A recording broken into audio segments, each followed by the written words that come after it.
This chapter is about body weight and how we feel about our body.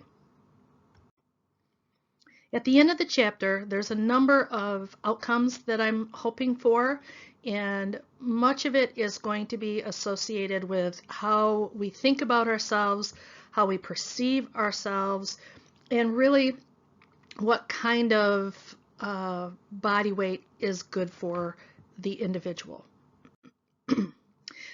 When you think about yourself, it's sometimes easier to identify what you see as negative rather than what you see as positive, because we tend to be very easily critical of ourselves and all of the small things that may be bothersome. What I'm going to encourage you to think about is more what kind of components or what parts of you are positive, and to focus on those. The more we focus on the positive, we can change the way that we feel about ourselves. What kind of influences do we have on how we view our body? Well, much of it can be from technology, from social media, but we also have a fair amount of cultural bias that we are basically exposed to day after day after day. We also can have some input from family and friends that might influence how we feel. It could be unkind comments, or sometimes comments that draw attention to when you do have, say you've lost weight, and people will comment about, oh, you look so great, you look so thin. That is basically sending a message about how you feel about your body, because our weight fluctuates quite a bit. There are many factors that pull together and influence your expectations about your body. Your family genetic makeup, the way that we do business now. We have so much more technology to help us to communicate. For example, we can send a text message instead of walking down the hall. And also the cultural bias that is in each area. If you look at how we view the body in the United States versus how individuals will view it in a different part of the globe. The goal should be to concentrate on combining healthy eating, healthy exercise habits with a healthy dose of self-acceptance. Both body type and frame size significantly affect the size and shape of our body, regardless of our weight. We can determine our body frame by assessing the elbow, ankle, or wrist to determine if we have a very small, medium, or large frame. And in Table 1, you can go ahead and determine that frame size. Most people are composed of a combination or a little bit of an ectomorph, mesomorph, and endomorph. And we'll see that an ectomorph tends to be long and lean. A mesomorph has more muscular components, muscular component where they're more triangular shaped, and an endomorph tends to be more soft with a round appearance.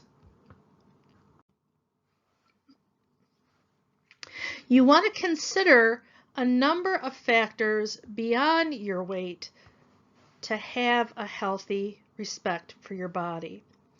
Realize that a healthy body may be slightly above or below your current weight. The key to having a healthy weight throughout your life is to be at peace with your body and appreciate your body size and not be obsessive about weight.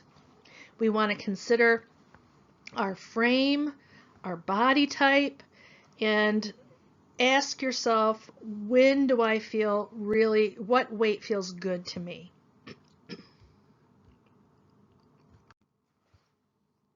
We gain weight for a number of reasons, and gaining is so much easier than losing.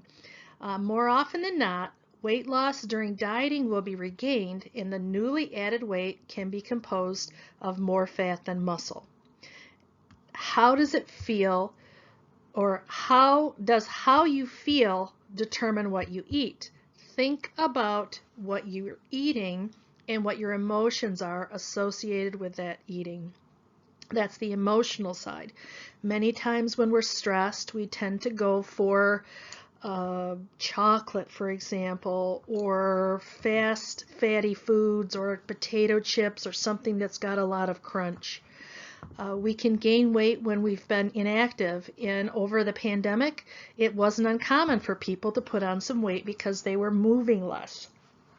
And we also have chronic stress and poor eating habits that can also contribute to causes of weight gain.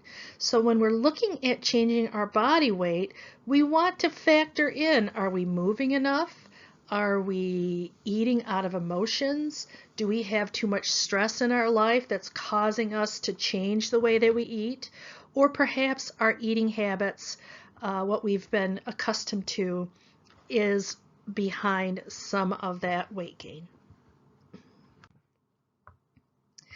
The risks of being overweight is becoming more understood, because we know that obesity, which is a certain percentage of body fat above a specific standard, that tends to be associated with other risks. We know that individuals that were obese had greater chance of having negative COVID-19 outcomes. We know that obesity is associated with diabetes, specifically type 2 diabetes, which is often called adult onset.